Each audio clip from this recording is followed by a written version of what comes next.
देखिए, सालों पुरानी यूनिवर्सिटी जौहर यूनिवर्सिटी को तोड़ने के लिए बीडीए की तरफ से अप्रूवल दिया गया। 15 दिन का अल्टीमेटम दिया गया कि 15 दिन में जो है कि जौहर यूनिवर्सिटी को तोड़ दिया जाएगा। मामला सामने आ रहा है कि उसमें लगभग 40 भवनें हैं। 40 भवनों में से सिर्फ 2 भवनें ही अप्रूवल है, बाकी 38 भवनें जो है कि अप्रूवल नहीं है। इसी वजह से उसको तोड़ा जा रहा है। इसी मुद्दे पर बातचीत करेंगे। आपको बता दें कि कल ओवैसी साहब के पार्टी के लोगों ने ज्ञापन भी दिया था जो है कि जिलाधिकारी को, और आज उनसे हम बातचीत करेंगे। हमारे साथ ओवैसी साहब के पार्टी के महानगर अध्यक्ष जुड़ चुके हैं, मुख्तार अहमद अंसारी। सर, आपका पहले बहुत बहुत स्वागत है हमारे चैनल में। जिस तरीके से जौहर यूनिवर्सिटी को तोड़ने का जो 15 दिन का अल्टीमेटम दिया गया, क्या कहना चाहेंगे?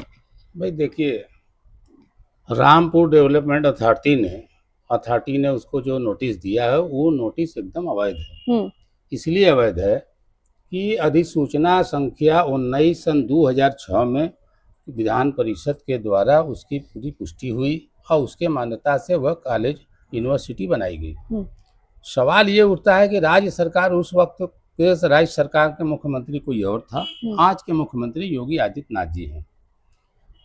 सबसे बड़ी बात यह है कि जो शिक्षा का मंदिर है, अगर मान लीजिए कोई कमियां हैं तो आप उसको सुधारेंगे ना। जैसे हम अपने बनारस में देखते हैं कि अगर बगैर नक्शे का किसी का मकान बना है तो उसमें नोटिस आता है तो समन शुल्क लेकर के उसको मामले को ख़त्म किया जाता है कि इन्होंने इतना जुर्माना समन शुल्क दे दिया, ये ख़त्म हो गया।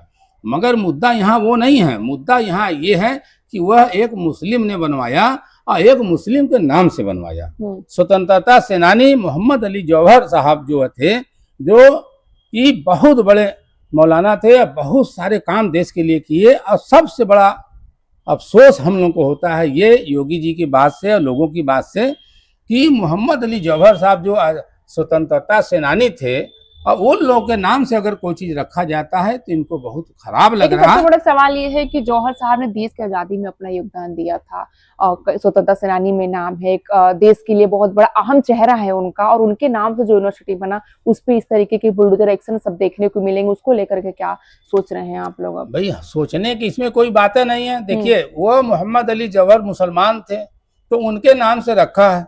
तो अब वर्तमान की सरकार जो है मुस्लिम को देखना नहीं चाहते हैं तो उनके नाम से कोई स्मारक बना है तो क्यों देखेंगे। और आगे आपने देखा होगा कि कई एक जगहों पर मुस्लिम नाम से जो इस तरह के विश्वविद्यालय या और भी चीजें नहीं है उसका नाम बदले गए हैं। मतलब आप ये कह रहे हैं कि जानबूझ करके मुस्लिम नाम में इसलिए तोड़ा जा रहा है, इसलिए अवैध दिखाया जा रहा है। बिल्कुल बिल्कुल। अब देखिए, 2006 में जब ये बनना शुरू हुआ तो बताइए, उसके बाद भी जब बना है तो हम पूछते हैं कि एक दिन में तो कोई 40 भवन बन नहीं जाएंगे। तो 40 भवन में आप कह रहे हैं 2 लीगल है, 38 अनलीगल है, तो क्या किसी को ये बात जानकारी नहीं थी?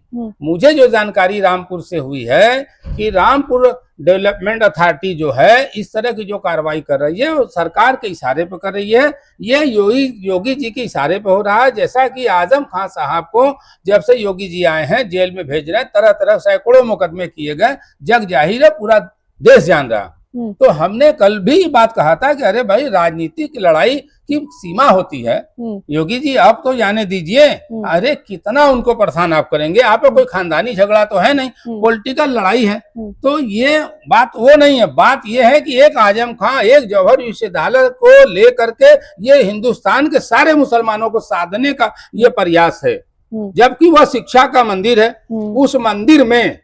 उस मंदिर में अगर कुछ कमियां हैं तो आप क्या करेंगे? आपको उसको नजरअंदाज करना चाहिए, बनाना चाहिए। सरकार के अनुदान से वो चल रहा है, आम पब्लिक के पैसा से लगा। हर जाति वर्ग धर्म विशेष के हर लोग उसमें शिक्षा ग्रहण कर रहे हैं। उच्च क्वालिटी की शिक्षा उसमें दी जा रही है और मुफ्त शिक्षा दी जा रही है। उसमें यतीम बच्चों को, गरीब बच्चों को इनको दिया जा रहा है, उसमें कोई जाति भेद नहीं है। लेकिन सबसे बड़ा सवाल है कि यूनिवर्सिटी में 100 से अधिक कोर्सेज वहां पर पढ़ाए जाते हैं, और सालों पुराना वह यूनिवर्सिटी, आप कह रहे हैं कि गरीब बच्चे के लोग भी वहां पे जाते हैं। सबसे बड़ा सवाल ये कि अगर यूनिवर्सिटी को तोड़ दिया जाएगा तो उन बच्चों का क्या होगा भविष्य? फिर भाई ये बात तो उनको सोचना चाहिए जो इशारा करके रामपुर डेवलपमेंट अथॉरिटी से ये काम कराए जा रहे हैं, या पूरे देश के लोग ये सुन रहे हैं तो उनका क्या, जो सेकुलर मिजाज के हमारे देश के हमारे साथी हैं, देशवासी लोग हैं, उनको भी तो इस पर अपनी प्रतिक्रिया देनी चाहिए कि ये क्या हो रहा है। मैं ये कहना चाह रहा हूँ कि 1973 में इसका गठन हुआ, उत्तर प्रदेश सरकार ने गठन किया नगर नियोजन का। जो आज बीडीए है, हम्म। तो क्या 1973 से लेके अब तक उत्तर प्रदेश में जितने स्कूल कॉलेज या सरकारी इमारत बनाए गए, क्या सारे के सारे को नक्शा पास है? अगर पास किया गया है तो जरा सार्वजनिक कर दे उत्तर प्रदेश सरकार कि सारों का एकदम नक्शा पास है। जहां तक मैं समझ पा रहा हूं कि किसी जिसका नक्शा भी पास होता है वह पूरे तरीके से सही नहीं होता है, क्योंकि बनाने में कुछ न कुछ फर्क होते हैं। अब ऐप खोजना हो तो सरकार के पास तो बहुत से ऑप्शन है, किसी का गिरा सकता है। अच्छा, एक सवाल आपसे रहेगा कि यूजीसी ने जो है यूपी में लगभग कई कॉलेज, कई यूनिवर्सिटी के नाम निकाले थे जो कि फर्जी थे, जिनके अप्रूवल नहीं थे, लेकिन उसमें जौहर यूनिवर्सिटी का नाम नहीं था। अचानक से जौहर यूनिवर्सिटी का नाम आ गया है। भाई जौहर यूनिवर्सिटी के इसलिए नाम आ गया कि मुसलमानों के खिलाफ अभियान चलाया जा रहा है, जानबूझ के चलाया जा रहा है। बिल्कुल जानबूझ के चलाया जा रहा है, चाहे सेंट्रल गवर्नमेंट हो, चाहे स्टेट गवर्नमेंट हो, चाहे जिले के अधिकारी हो, मुसलमान हैं तो बस समझिए कि उनके खिलाफ बैठे हैं। अच्छा, एक सवाल आपसे रहेगा, क्या 27 आ गया है तो गवर्नमेंट जानबूझ के मुस्लिम की तुष्टीकरण कर रही है? देखिए, तुष्टीकरण की जो बात है वह तुष्टीकरण वो करते हैं, नाम लगाते हैं दूसरे का। धर्मांतरण की बात हमें बताते हैं, करते हैं अपने यहाँ। तो हमारे यहाँ जब हर एक एंगल से, हर एक तरीके से मुसलमानों को बदनाम करना, उनको कारोबार से मारना। जौहर विश्वविद्यालय एक है, शिक्षा के लिए सभी बड़े बड़े भाषण हमारे प्रधानमंत्री भी देते हैं कि शिक्षा सर्वोपरि है, योगी जी देते हैं कि शिक्षा हमारा सर्वोपरि है। सवाल ये है कि खाली भाषण से तो काम होगा नहीं। अगर आजम खान साहब ने एक यूनिवर्सिटी का स्थापना किया, गरीब बच्चों को उसमें शिक्षा ग्रहण करा रहे हैं बगैर पैसे का, कुछ पैसे लेकर के, तो उसको आप सहयोग देंगे कि उसको तोड़वाएंगे? नहीं तोड़वाएंगे, इसलिए कि वो मुस्लिम नाम से जौहर विश्वविद्यालय मौलाना मोहम्मद अली जौहर के नाम से है। अरे भाई, हमारी तो राज्य सरकार और केंद्र सरकार से मांग है कि अगर नाम से एलर्जी है और नाम के एलर्जी के आधार पर आप उस 38 बिल्डिंग को गिराने की बात कर रहे हैं, तो बच्चों की भविष्य से आप न खिलवाड़ न हो, या उसका नाम योगी यूनिवर्सिटी रख लीजिए, या मोदी जी यूनिवर्सिटी रख लीजिए, या मोहन भागवत यूनिवर्सिटी रख लीजिए। मुस्लिम समाज इस पर कोई इतराज नहीं करेगा। इसलिए नहीं करेगा कि सबसे बड़ा गलती हमारे पुरखों की है कि जो आजादी में अपना योगदान दिया और उसका सजा हम भोग रहे हैं। तो नहीं रहे, मुस्लिम समाज 25% होते हुए उत्तर प्रदेश में आपको 99% वोट आपको देता है। अब की बारी आपको 2 से 3% वोट वो देगा, जो आपका चमचा है उसी के रिश्तेदार और लोग वोट देंगे, बाकी मुसलमान वोट आपको नहीं देंगे, क्योंकि आपका चेहरा खुल चुका है। आप भारतीय जनता पार्टी के बी टीम हो, इसका प्रमाण मुसलमान ने समझ लिया और देख रहा है रोज। ठीक है, अगला लास्ट सवाल आपके पास रहेगा। जौहर यूनिवर्सिटी मामले में आपने कल प्रशासन से भी की मुलाकात की, आपकी पार्टी का अगला एक्शन क्या होगा? क्योंकि 15 दिन का अल्टीमेटम दे दिया गया, 15 दिन के बाद वहां पे बुलडोजर एक्शन देखने को मिलेंगे। देखिए, उसमें क्या देखने को मिलेंगे क्या नहीं मिलेंगे, वो उसमें न्यायिक प्रक्रिया भी चल रही होगी, जो कि मुझे जानकारी नहीं है।